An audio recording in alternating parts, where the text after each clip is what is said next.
Hello YouTube, Sam here from youtube.com/onlivegamer for the new Boston, and in this tutorial we're going to continue working on our FTP downloader.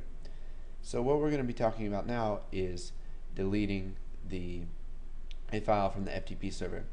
Now if you want to delete, upload, and download files, it all depends on the permissions of the user for the server. So let me open up my FileZilla server here. Let's see, here it is. So you can see there's a whole bunch of activity from me connecting to it through this program. If I go to my users, you can see I have a tutorials, and under the shared folders they can read, write, delete, and append. So make sure if you have an FTP server set up that they have all these permissions, or if you're connecting to one, because if they don't have these permissions then you won't be able to use this functionality. So we'll go ahead and double click on delete, and let's make sure that they have actually selected a file. So if list FTP files dot selected index does not equal -1, then we'll go ahead and do this. Now -1 is the index that is pretty much selected if nothing on there is selected, and then it starts at 0 and goes down to the list. So we'll just type FTP downloader dot delete, or FTP delete, and then for the file name we're going to use list FTP files dot selected item. So you may have remembered when we created download we didn't have this if statement right here, so what we need to do is add that up here. So if list FTP files dot selected index does not equal -1, then we'll go ahead and download it. So we'll just end if right here, and if the selected index is -1, then we just want to tell them. So we'll just use an else. I'll type messagebox.show please select a file, error, and then messagebox buttons.ok, and then messagebox icon dot error. Okay, so let's go ahead and run this and see what happens if they try to download something that isn't there.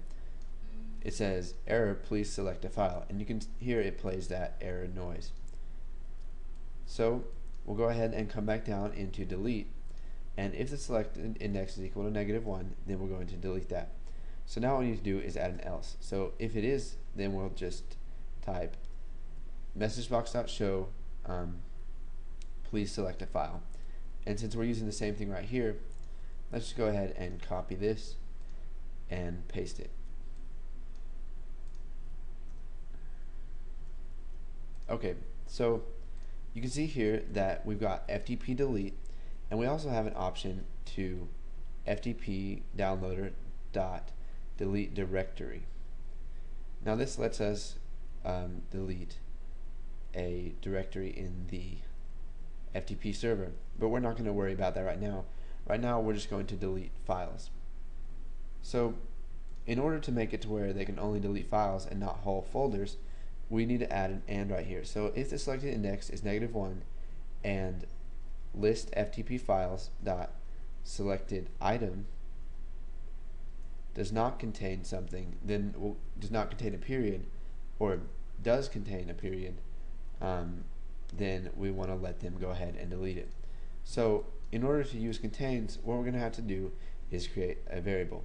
So dim file as string, and we'll set it equal to this right here.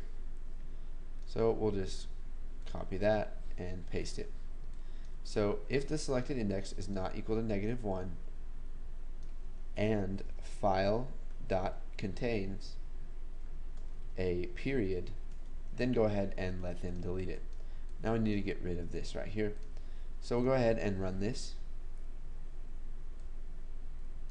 and we'll go ahead and not update server, we'll go to the home directory of our server, and let's delete the Jackal copy. So we'll go ahead and click delete,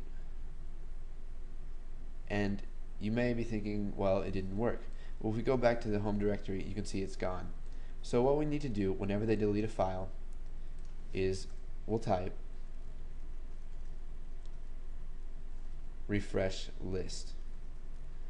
So whenever they delete it, it's just going to update everything that is in that list box. Now, what you could also do is add a message box so that it verifies that they want to delete the file, but we're not going to do that because if they're retarded enough to click it and they don't want it deleted, then that's their own fault. So we'll go ahead and go to home directory, and let's go ahead and delete this right here, and you can see that it's gone now. And if we click a folder right here and click delete, it'll say error, please select a file, because that is a folder. And then we can open that folder and we can delete stuff in there. So we'll go ahead and close out of that. So put in this code if you haven't already. Make sure you change the button download code, and once you've done that, if you understand everything and you don't have any questions, move on to the next tutorial.